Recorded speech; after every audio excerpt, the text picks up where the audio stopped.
Hey everyone, welcome to Rock Bottom Syndicate. I'm your host, Joyce Strong. Rock Bottom Syndicate is about people who have a story to tell to inspire others to keep working toward their potential no matter what happens.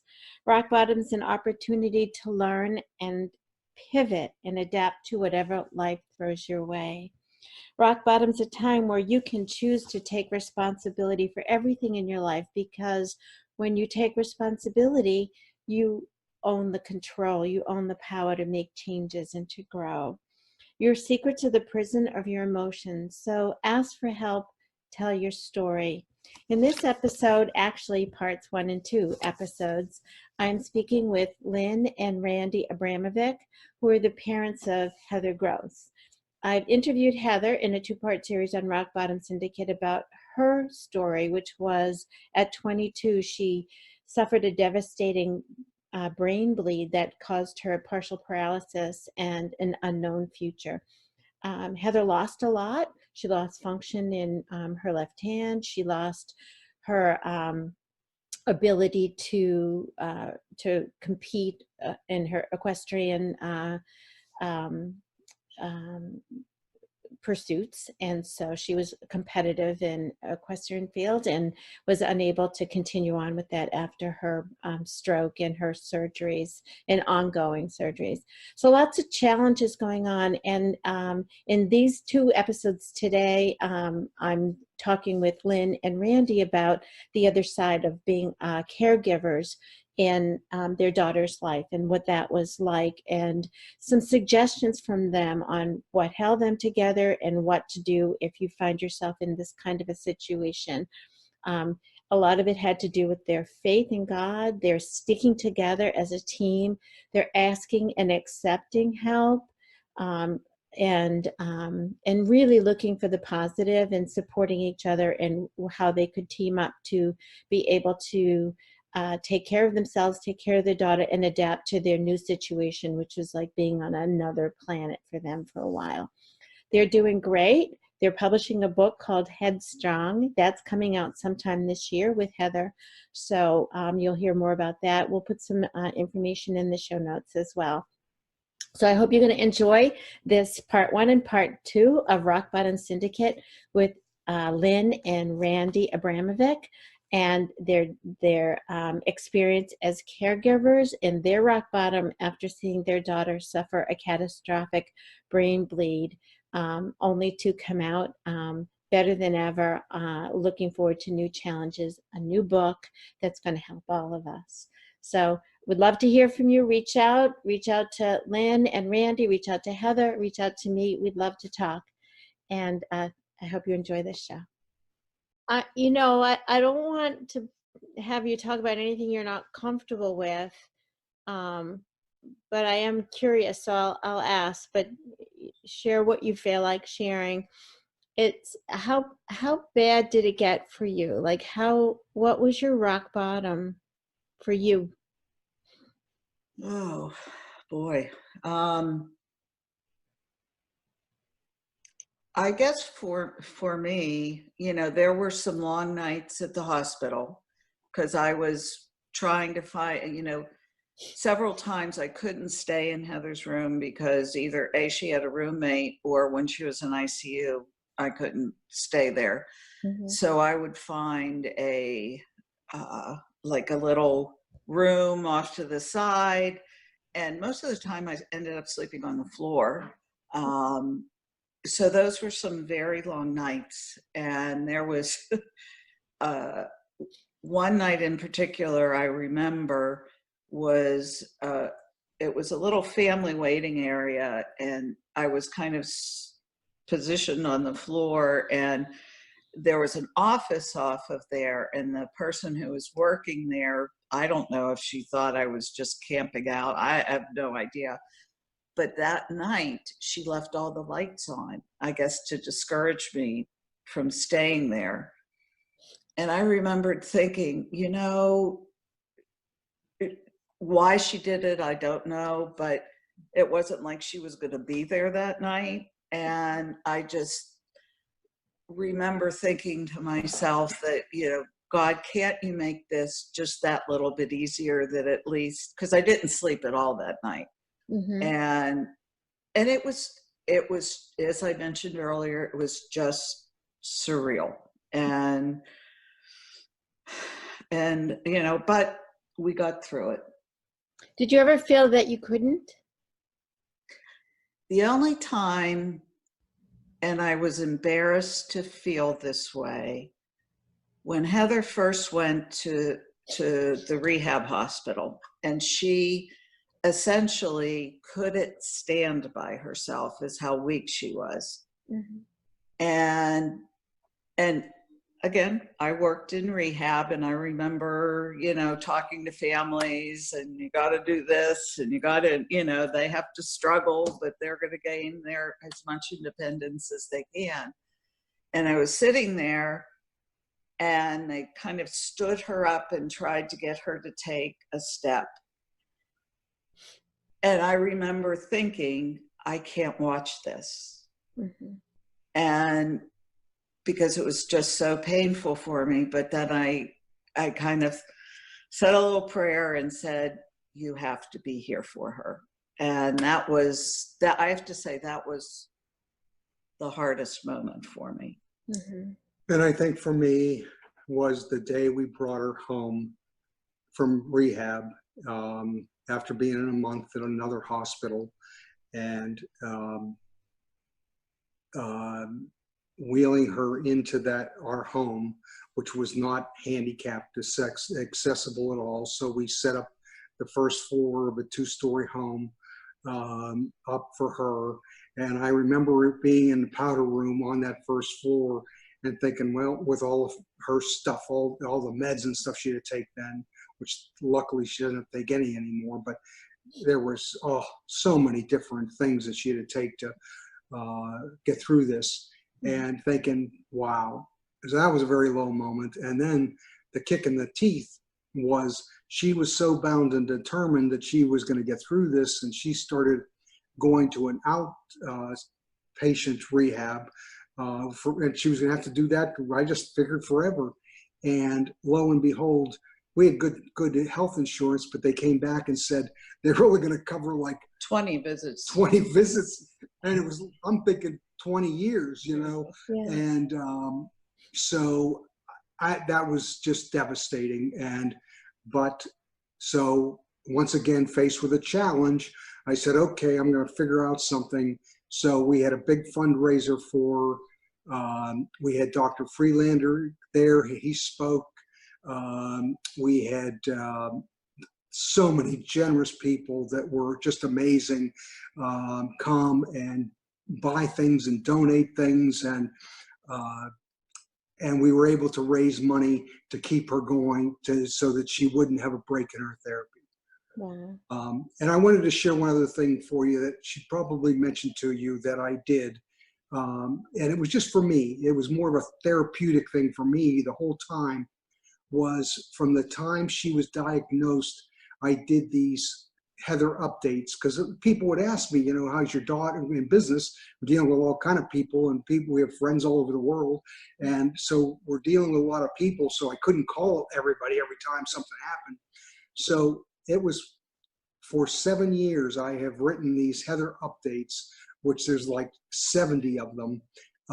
Emails out to all these people and asking for prayers and asking them to pass them along to anybody else. But I feel that really helped get us through. But it was always the ups and the downs and what she needed and what we thought she needed, and turned out maybe it wasn't what she needed. But so. Wow. So these journal entries or emails that you've collected and all this have all come together in the book writing. Yes, Yeah. they're all in the book. They're going to be in the book, and photos. I took pictures of her from her being in ICU. I don't know why. Again, I decided I'm going to take photos of this thing, and I went to almost all of her rehab sessions and take pictures in different hospitals. I took pictures at home, anywhere she was that I thought was worthy of a photo. I have thousands of photos of her over this period. So, and we, in the book, we each, at the end of each chapter, we have a mom here, dad here. So it kind of talks a little bit about our perspective. And Heather's book deals with even her life prior to this event, which was, as any person who has raised a teenage daughter knows, there are many moments. And Heather was, again, in true Heather fashion, a little challenging at times, which, you know, carried her well later in life. But Maybe we should tell our audience the title of her book, of your book that you're all co-authoring. it is called Headstrong. And it's because she's been headstrong all of her life. So, but again, God knew, and he gave her that feistiness to get her through what she went through. And, but as a parent, you know, there are moments you're thinking, oh my gosh, how's this going to turn out? So, but yeah. Some people say if you want to make God laugh, tell him you have Yes. fun. Yes, Exactly. that is exactly That is for right. sure. He was in hysterics, I'll tell you. I'll tell you. And a perfect example is her fifth bleed. Before her fifth bleed, we were sending out notes and asking for prayers. Don't let it bleed again. Don't let it bleed again. Well, lo and behold, the fifth bleed, it pushed the cavernous malformation into a spot where Dr. Freelander, 6 months before, would not operate on her, but because of that, he was able to get to it. So it was a better position. A better position that had physically moved it enough for him to get it. Yeah. And then the other thing was that we, as I said, took her to Chicago several times. We took her all of her scans, different places, but yet wound up back in Pittsburgh because they were the only ones that had this special MRI. Fiber tracking. Yeah, fiber tracking in the world. And that allowed them to go in and give her the least amount of disability afterwards. Yeah, the neurosurgeon had mentioned, had he not had this image, and it actually, it's amazing. I mean, they can track the pathways of your individual brain. And so he said, had he not had that image, he would have gone in differently to remove the cavernoma. And he probably would have cut through some of these fibers that she was using. And what's that called? Fiber, it's fiber tracking. Okay. And actually on Heather's Fight on her Facebook page, there are some photographs even of the more recent ones she had. And there was a series they did for a local news station that showed from each bleed how many less fibers she had because they were, you know, being cut off from the staining from the blood. Mm-hmm. And it was phenomenal to see that.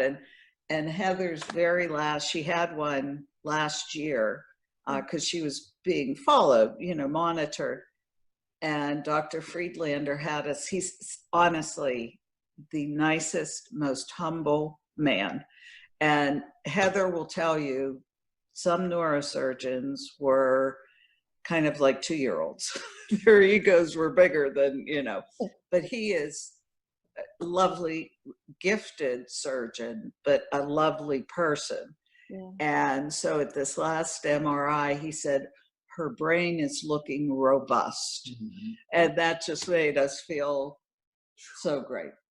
Wow. That's quite amazing. Yes. So how are you doing now? We're doing great. Yeah. We sold our business 4 years ago. And I'm still doing business consulting and marketing consulting. I had a 1-year contract that lasted 3 years. I just finished that in August. Yeah. And we've downsized to a smaller home, all one level, and we're just kind of having fun. And I think writing the book, I know it.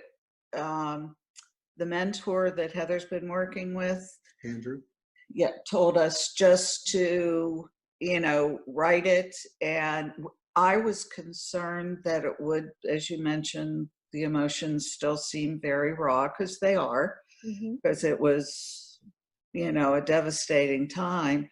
And I was a little concerned that would it bring back some of those bad feelings. But I think it's really helped all three of us see a purpose, see a reason, or at least a vehicle to help someone else. And I truly know that that's what Heather wants to do. And it was such an opportunity to get to talk with you, because I think that's what you're trying to do. So isn't it a beautiful thing that we want to help others through these difficult times? And divine guidance, because 8 years ago, I had reached out to Andrew through my EO group. Someone there had I was talking about writing a book then, and they had heard about Andrew. They put me in contact with them, and I did his initial thing and got started, and it didn't go anywhere.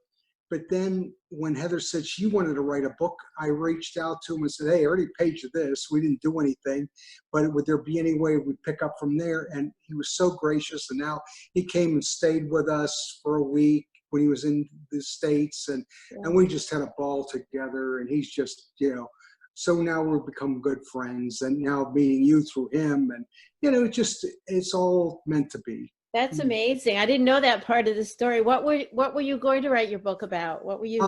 It was, at that point, I was just going to write it on different business things. And now he's talked me into, I'm started working on it again.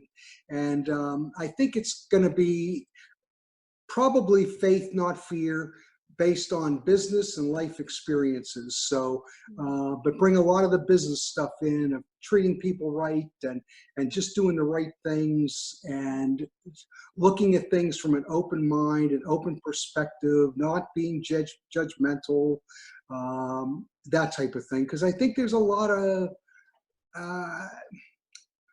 businesses today just look at the bottom line. They just look at the dollars. And we had a business that went on for 27 years, and we had people working for us 22 and 23 years within that 27. So I just think that there's something there. So well, so this experience kind of brought you back to that, with even more depth. Yes. It's all a journey, and it's just sharing these experiences with people. It's hard. This is hard stuff. And 7 years ago, if you would have said, hey, let's write a book on it, we've been like, you nuts, let's just get her to brush her teeth, and so, but it's steps, but it's being open and being optimistic and faithful, and just continuing to persevere and love and stick together. We love Heather. We love her other daughter, and we all just stuck together as a family. We know it was hard on her other daughter at the time, because we were at the hospital every single day. But she understood, and she was there to be supportive. And now we have a 4.5-year-old grandson from the first daughter, which is amazing. It's a whole new experience. And so, and he calls Heather his Aunt Dinky. Yes. And he loves his Aunt Dinky. Yes. What did they call Aunt Dinky? Yes. Where'd that name come from?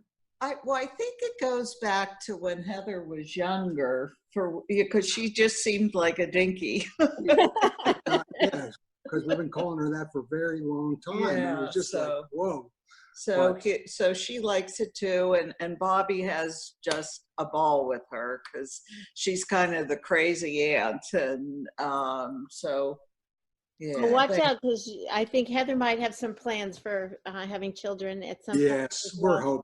We're very. That will be so exciting. We'd be very excited. Just the idea that it's possible, from where you folks were, and yes. And when you talked about low moments, that brings up, that was the big thing for me. I really thought my biggest concern was because I knew how smart she was, and she was such an athlete, and she was running and she was competing in these very high levels, equestrian wise. That had all been taken away from her. But I'm thinking cognitively, is she going to be a vegetable? Is she going to, really just be sad or not be herself? And he told us she Yeah. could have had a stroke during surgery. That Yeah. does happen because you're going into the brain, and so that was a fear. But we're just so thankful. Yeah. So in your focus, I had a little bit of this talk with Heather too when we were. I wasn't getting the emotion I was expecting from her, and I was like, "You make it look so easy, Heather." Oh yeah. And it's just her way. She just Yeah. can't be talked out of being positive. Well, And even the challenges that she faces today because of, I know she mentions living one-handed in a two-handed world. Yeah.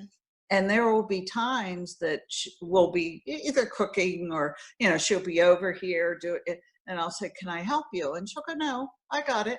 Yeah. And it's just because I think that's who she is. Yeah. That she talked a little bit to me about her horses and how she managed to keep them in her life, her love of horses, and accepted a change. And, she's not going to ride now, but. Well, she did.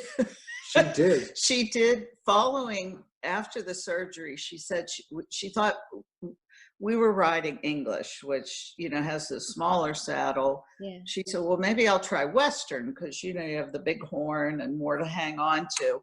Yeah. Well, she decided she wanted to try barrel racing. Oh yeah. Which okay, and she did fall off, fractured her left arm in 2 places. And we had met up with her neurosurgeon following that. And he said, did Heather hurt her left arm somehow? Because it looks like she's carrying it differently. And when I told him that, she decided to barrel race and fell off and fractured. And he just shook his head like, so yes, that's again. That was it.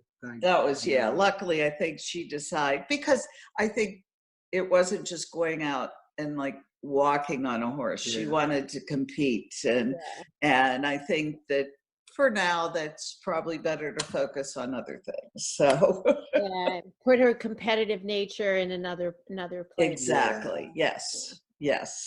And she has a new career now, just started a new job last week.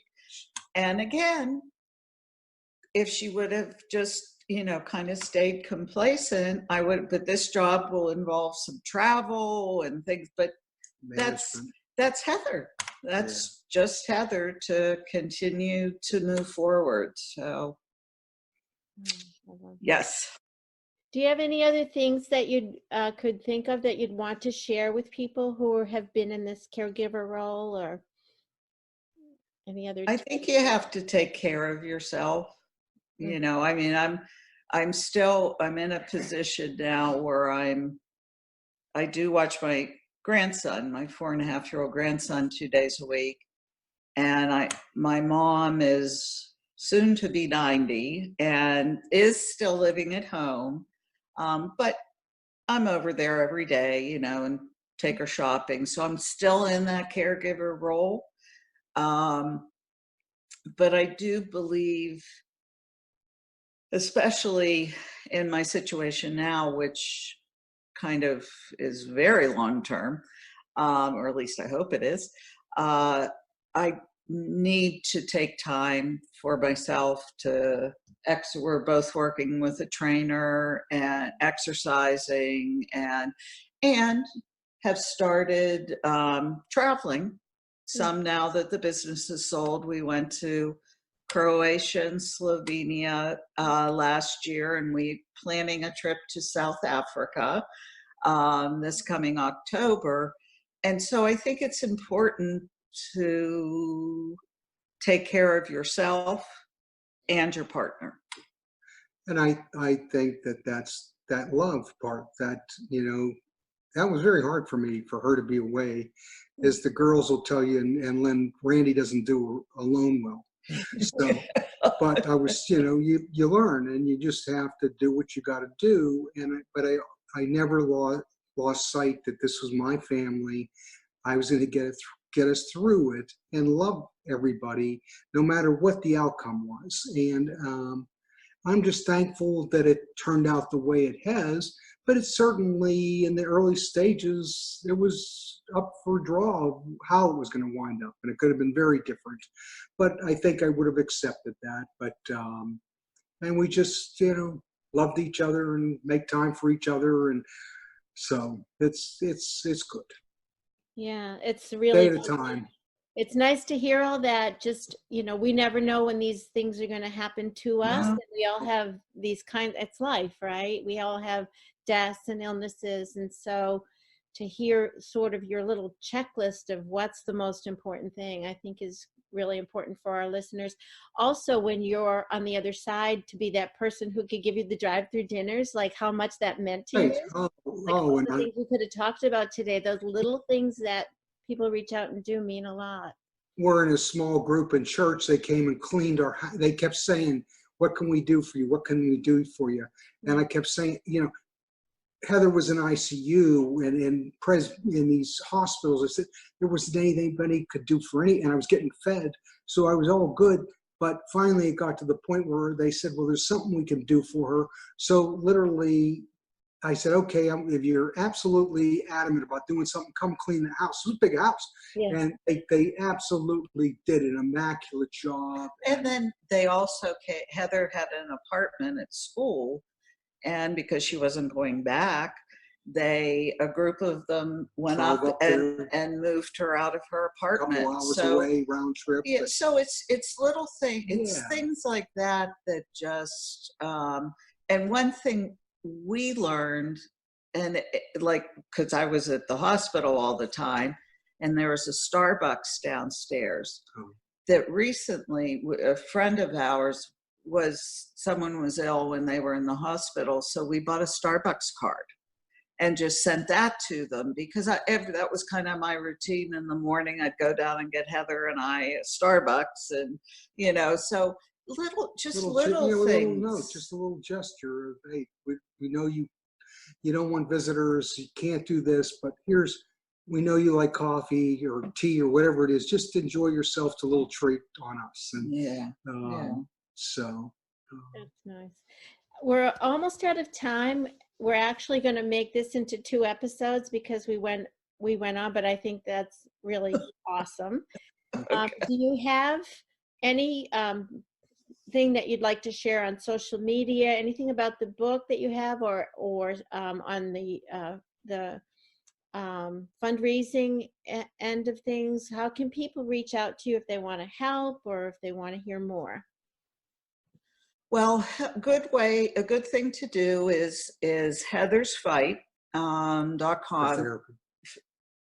What's it, just Heather's Fight now? Oh. But on Facebook, it's Heather's Fight for Therapy. Therapy, okay. There's more than one Heather on yes, Facebook. okay.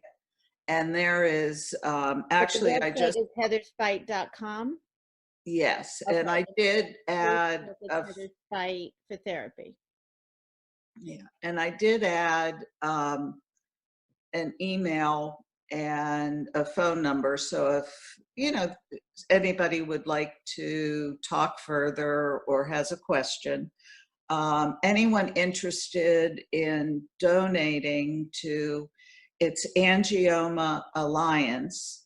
They're currently, since Heather has been diagnosed, they have been raising money to find, because there was the only cure for this was brain surgery. Mm-hmm. So they have, over these 7 years, now have 2 drugs in a small trial that if you have a bleed, these drugs will help prevent another one, which would have been a beautiful thing for Heather. So they have made a lot of strides, but it's still a long way to go. And because it's a relatively rare condition, there's not a lot of funding. Mm-hmm. But angiomaalliance.org. And Connie Lee is, her daughter has multiples. And so she, you know, kind of took the reins and said she was, you know, going to make something good out of this. So I think that would be, because And stay tuned for, you know, certainly be doing announcements on her book. on her book. It's, Yeah. we hope to have it published this year. That's the goal. And we're working diligently on that. It's back and forth And then- now on some editing. And we have a meeting tomorrow with Andrew. Wednesday with Andrew. And there is going to be a workbook in the book that Heather has put together for folks who are going through a challenging time, and questions, and she would be willing to do a video conference with them if they would feel that need, so that if she could just share more of her experience, or, you know, offer suggestions of things to do. Well, that's very helpful. And are you still, or is Heather still taking donations for her own therapy? She isn't. No, No. she's pretty much, she's gotten at this point through the majority of her therapy, you know, with a stroke patient. And they're continuing to find so many different treatments that I really believe in Heather's lifetime, she will somehow regain functional use of her left hand.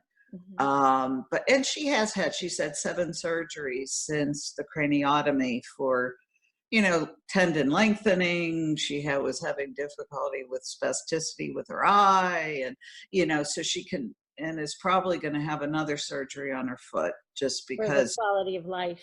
Yes, but